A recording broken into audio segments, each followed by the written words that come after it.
बिस्मिल्लाहिर्रहमानिर्रहीम। अस्सलाम वालेकुम स्टूडेंट्स, कैसे हैं? ठीक हैं आप? अच्छा, कल हमने जीवे जीवे पाकिस्तान जिसके शायर जमीलुद्दीन आली हैं उनके बारे में हमने मुख्तसरन पढ़ा भी था। नज़्म की जो जितनी भी तारीफ है उसको हमने डिटेल में डिस्कस किया था। अब हम कुछ इशार के ऊपर डिस्कशन करेंगे और पेपर पैटर्न के अकॉर्डिंग तशरीह को कैसे अटेम्प्ट करना है उसके ऊपर डिस्कस करेंगे। ये 3 इशार मैंने लिखे हैं और तीनों इशार में मैंने डिटेल बताई है कि अगर कोई शेर आ जाता है तो उसको अटेम्प्ट कैसे करना है। वैसे मौजू के एतबार से ये चूंकि पाबंद नज़म है और इटसेल्फ ये मुसल्लस है, चूंकि हर शेर में 3-3 और मतलब वो मैंने ऐड नहीं किया, ऊपर आएगा जीवे जीवे पाकिस्तान।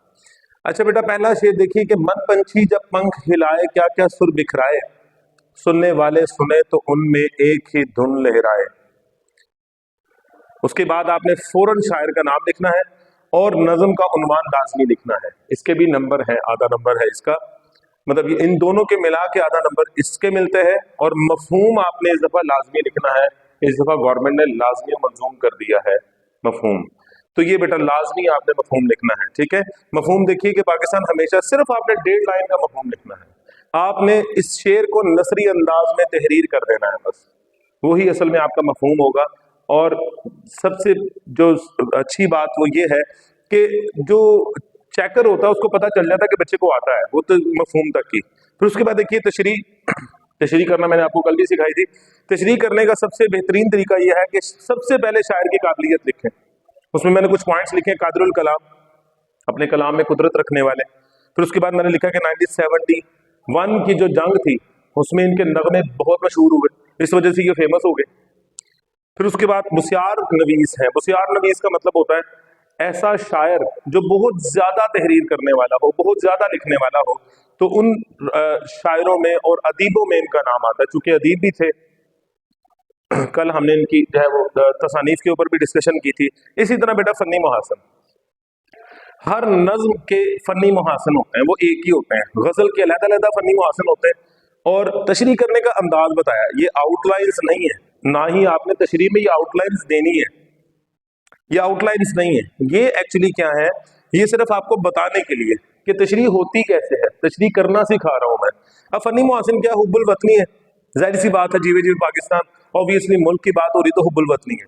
पाकिस्तान का मतलब क्या, इस्लाम। ठीक है, ऐसा मुल्क जिसका नजरिया इस्लाम, ऐसा वाहिद मुल्क है ये जिसका नजरिया इस्लाम है, और इस्लाम की वजह से, अल्लाह और उसके रसूल की वजह से हम इस मुल्क से मोहब्बत करते हैं, चूंकि उसके अल्लाह के नाम पर ला इलाहा, पाकिस्तान का मतलब क्या, ला इलाहा इल्लल्लाह, उस नाम पर ये लिया गया था। उसके बाद बेटा आपने थोड़ा सा डिटेल देनी है इस शेर की डिटेल देने के बाद हवाला शेर लिख देना है।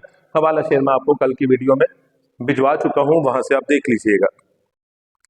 बेटा दूसरा शेर देखिए कि बिछड़े हुओं को, बिखरे हुओं को एक मरकज पर लाया, कितने सितारों के झुरमट में सूरज बनकर आया। ममालिक तो पहले भी बहुत थे, लेकिन जो थे ममालिक, उनमें एक नया मुल्क पैदा हुआ जो एक नजरियाती मुल्क था, जिसका नजरिया इस्लाम था, जो एक नजरियाती पहलू में, बाकी जितने भी मुल्क हैं वो सारे के सारे किस पे बने हैं, कोई जो है वो नस्ल कशी पे, नस्ल पे बन रहे हैं, कोई किसी पे बन रहा है, कोई किसी पे बन रहा है, कोई काला गोरे की बात कर रहा है, कोई जो है वो अपनी जात की बात कर रहा है।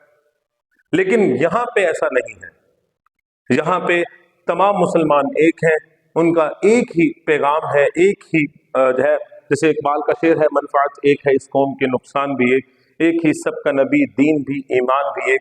इसी तरह अब ये देखिए शायर का नाम जमीलुद्दीन आली, नज़म का वही पैटर्न है। मफहूम जो है वो, ए पाकिस्तान तू सदा कायम दायम रहे, तू ही है जिसने हम सबको एक जगह मुत्तहिद किया और खुद दुनिया ममालिक में, यानी सितारों के झुरमट में सूरज बनकर आया है। सारी दुनिया को पता चला कि एक मुल्क नजरिया पाकिस्तान के तहत जो है वजूद में आया है, नजरिया इस्लाम के तहत वजूद में आया है। तो बेटा तशरीह का पैटर्न वही रहेगा, फनी मुहासिन भी वही रहेंगे, तफासील इस शेर के अकॉर्डिंग होगी, वो आपने लाजमी लिख देनी है। और आखिर में हवाला शेर, ये एक पेज पे आ जाएगा, 5 इशारा तो 5 पेजेस पे आ जाएंगे आपके पेपर के। उसके बाद बेटा तीसरा शेर देखिए, सब मेहनत कश गले मिले और उभरा एक पैगाम, इस पैगाम को समझो ये है कुदरत का इनाम।